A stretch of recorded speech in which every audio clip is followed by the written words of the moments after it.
ജീവിതം പലപ്പോഴും എനിക്കൊരു തമാശയായിട്ട് തോന്നിയിട്ടുണ്ട്. അതൊരു ഫിലോസഫിയല്ല. നമ്മുടെ ജീവിതത്തിൽ നമുക്ക് ഏറ്റവും വേണ്ടപ്പെട്ടത് എന്ന് കരുതുന്ന ചില ബന്ധങ്ങൾ ഒരു സുപ്രഭാതത്തിൽ ഒന്നുമില്ലാതായി മാറുക, എങ്ങോട്ടൊക്കെയോ അവർ പോയി ഒളിക്കുക, അല്ലേ? അതുകൂടാതെ മറ്റ് ചില ആളുകൾ വളരെ പെട്ടെന്ന് നമ്മളിലേക്ക് കടന്നു വരിക, നമ്മളോട്ട് വളരെ ആഴത്തിലുള്ളൊരു ബന്ധം സ്ഥാപിക്കുക. അപ്പോൾ ഇതൊക്കെ ഒരു രസകരമായിട്ടാണ് എനിക്ക് തോന്നിയിട്ടുള്ളത്, ഒരു തമാശയായിട്ടാണ് എനിക്ക് തോന്നിയിട്ടുള്ളത്. അതുകൊണ്ടാണ് പലപ്പോഴും ആളുകൾ പറയാറുള്ളത് life is not serious, it's a celebration. അപ്പോൾ ജീവിതത്തിൻ്റെ ഇതെന്താണ്, ഒരു ശരിക്കും ആളുകളോടുള്ള അറ്റാച്ച്മെൻറ്റ് നമ്മൾ ഇല്ലാതാകുക, ഒരു ഡിറ്റാച്ച്മെൻറ്റ് ശീലിക്കുക, പ്രാക്ടീസ് ചെയ്യുക. എങ്കിൽ മാത്രമേ നമുക്ക് തളർന്നു പോകാതെ ഈ ഒരു ജീവിതം മുന്നോട്ട് കൊണ്ടുപോകാനായിട്ട് സാധിക്കുകയുള്ളൂ.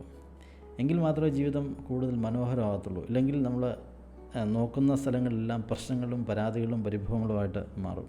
ഇപ്പോൾ ഒരു നദി ഒഴുകുന്നത് പോലെ നിങ്ങൾക്ക് ഒഴുകാനായിട്ട് സാധിക്കുമെങ്കിൽ തീർച്ചയായിട്ടും ഇതൊരു വലിയ തമാശയാണ്, ഇത് വലിയൊരു സെലിബ്രേഷനാണ്.